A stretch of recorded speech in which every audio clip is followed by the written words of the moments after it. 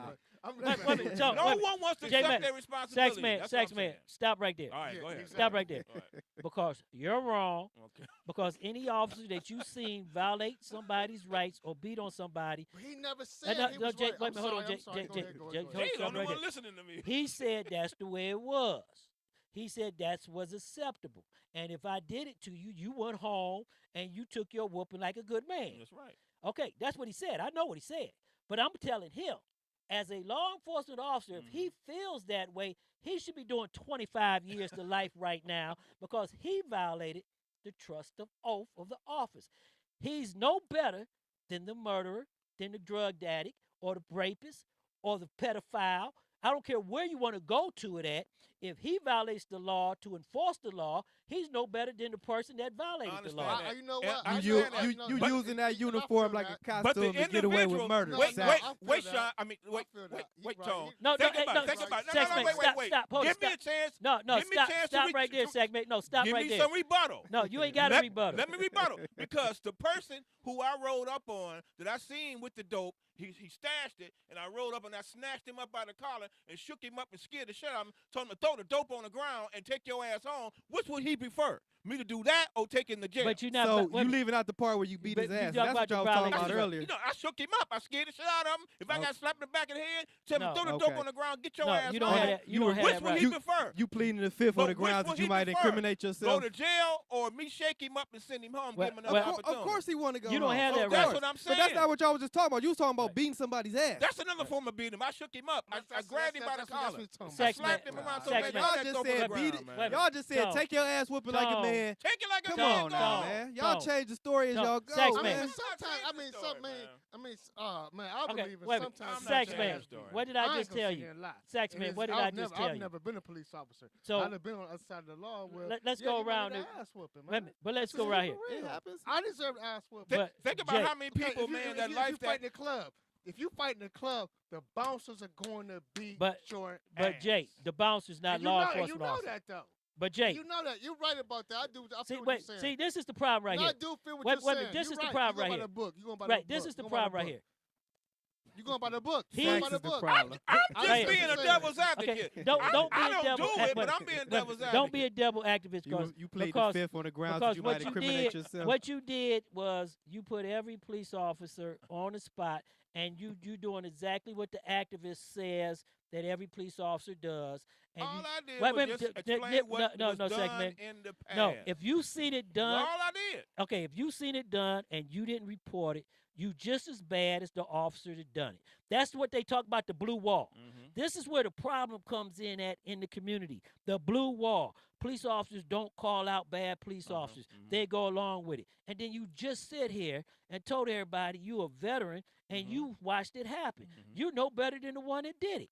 Remember I told you, I forget what show that was. When Forget I told the you. show. No. Wait. Hold on. I told you, I spoke up. I spoke up. And I got in trouble for.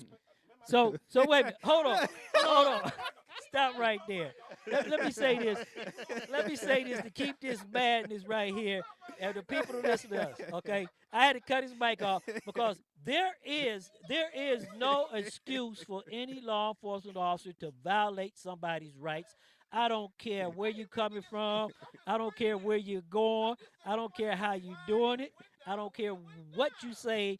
I'm not on that ass, and I'm gonna call it the way I see it. If you violate somebody's rights, if you violate the law, you need to be dealt with. The sergeant need to deal with you. The patrolman with you need to deal with you. And the courts need to put your ass in jail. And you need to do more time than what a criminal did. Because the bottom line, Sax, is that when we on this show, it's called Stop the Madness, Keep It 100, right? So the bottom line is I'm not talking about you. I'm talking about, on the universal in general. We talk about right and wrong. So it don't matter if you're a cop. It don't matter if you're a thug on the streets. Right is right and wrong is wrong. If you snatch your lady purse, if you rape a woman, if you beat a girl up, if you bully on somebody, you wrong. If you and you even more wrong if you do it under the guise of being law enforcement. If you go out there and use your badge and your gun as a way to intimidate and bully people, you wrong. That's not sending the right message. You were sitting in the studio the day, I forget what show it was, that we was having the same discussion. And I told Sean, I did this because I work in the suburb. I did this against the white cops, and I got my ass. Well, that's okay. I got in You're supposed to get fired. So I stepped up, but I did that. Right. All right, don't say I should. I'm not talking about you personally. I'm I've just saying, done it. I know. We debate. Yeah, right. We debate these matters, I've and seen it. I've been in the street. I've done and it. Seen a black officer trying to correct a white officer. Yep, You going I've too done it. far. Yep. You're going too far. Well, That's enough. But see, I'm right. support you. But all now I'm you're doing going is too just far. explaining You know what's what I'm going saying? on, but not what only happened that, in the past. but not and only what that, people do. when he does that, he's supposed to take it a step further. He's supposed to go back into the station, tell the supervisors, type a Form 1, and to put it there, okay? You cannot accept any police officer, and I'm going to say this, and then we're going to get off this subject. All right, go but ahead. I'm going to say this. No one can accept or make excuses for any law enforcement officer violating someone's rights. I don't care how small it is. I don't care how the reason you done it. I don't care what you was thinking. It's unacceptable. Well, I wish we had more officers like you. Well, it's Well, period. We do. It's We have 'em. unacceptable and cannot They're be just happening. quiet. They don't say nothing. But They don't I wanna want to move go their to this right here, Saxman. Exactly, yeah, We're going to move the boat over I mean, because that's your livelihood. I do understand our that. boys That's right what there. happened to me. So I ain't trying. We're going to move the boat over I right here. understand that. That's real. Tone the Stone last Sunday. I'm going right to Tone. Oh, here we go. I told you that, and I'm going to go back to Jay because Jay said something defense win Super Bowl, Yeah, right? I texted him that night. Defense wins But Jay, your defense didn't show up to the last play. And what won the game was defense. But yeah, right. But it didn't show. It was the last play. It didn't show up They to was the last going play. back and forth. It was a hell of a game, Okay, man. it wasn't no defense. No, there wasn't no defense. It was to the a last setup. play. Wait a minute. It was going But back wait a and minute. Hold on. forth. Hold on. It was Somebody going didn't get back and paid. forth. It Wait was a minute. going Hold back on. and Hold on forth. for a second, because you know why? We had a bet, and we want to go. I want to go back to what was said. We ain't gonna talk about what was said. We gonna hear it in our own way. Robert, give me a score. I'll say 27-23. They gonna keep it close to keep the people in it, you know, so they don't turn the channels to get the commercials money. 27-23, he said. Tone the Stone, give me a score. Yeah, I'm thinking something close to those terms, about 30 to 21. Who will have 21? New England gonna have New 30. England. No, I don't see. That New means England gonna have they're 30. not going to get a touchdown a quarter. I don't see Hey, that. here go all the New England people. Saxman, Not just that defense. come on, Saxman, give it up, Saxman. I'm gonna take it to the next level. Yo, you gonna take it to the next level? Take it to the next level. What is it? All right, Philadelphia's gonna have maybe 17. New England's gonna have 34. I don't know. No. You know I gotta shake it up. I gotta be Okay, controversial. 27, around in that area. I don't see like and I'd say New England gonna have 21. I can't see them getting that's like an average, like you said, 34. That's a touchdown a quarter. I don't not against this Philly. J Mac. You mean tell me New England can't get 34? Philadelphia 45. The 42. No, not with a Now that was me calling it out 45-32. Now Saxman did call what New England was going to score because New England did score what Saxman said. But the thing of it is that Brady, and I'm going to say this, he walked all over the defense of Philadelphia. But the thing of it is, Philadelphia was laying some wood. Remember, I called out, told him to lay some wood. And that's what threw him off. Right. He That's don't like. He does not like getting Brady hit. don't like to get hit. That's the problem. Exactly. That's what I'm And saying. he cannot get out that box fast enough to throw that ball. Yeah. That hurt him. I don't know how many times. I was yelling at the damn screen. He does not like to get Everybody hit. was yelling because you know what? Going down there, when Brady, they gave Brady too much time. When Brady scored and took the lead, everybody thought that was it. The truth of the matter, they might have gave Philadelphia that game. Oh, it's two they touchdowns gave of it to 'em. suspect. No, It's two touchdowns that was suspect. Neither one of those, They gave it neither to one of those touchdowns suspect, and that's what I want to bring on. It was two the suspect first touchdowns. touchdown that was thrown into the end zone. Under the rules, once he grabbed that ball in his hand and had it in his arm, regardless whether it moved or not, once he grabbed it and had it in his arm, and he put 2 feet down in the end zone, it's a touchdown. I think it's one of his foot with his toes No, on no, the line. no. Look at the first one. No, yeah, Look, that was a touchdown. that was his third foot. That's why it was ruled a touchdown. And The second touchdown, okay, was he was no longer a receiver going to the ground. I know what they said. He was running. I'm saying they. That's the rule. They gave it in his favor. It was going to be his favor. Now, had he caught the ball and went to the ground and the ball came out, those 2 touchdowns, those 2 plays were plays that could be called either way, and the refs have the authority to call it at their discretion. They gave them those touchdowns. But you couldn't call it no other way. They didn't give nothing. They earned those. They earned. Those were not clear. Those were not clear-cut touchdowns.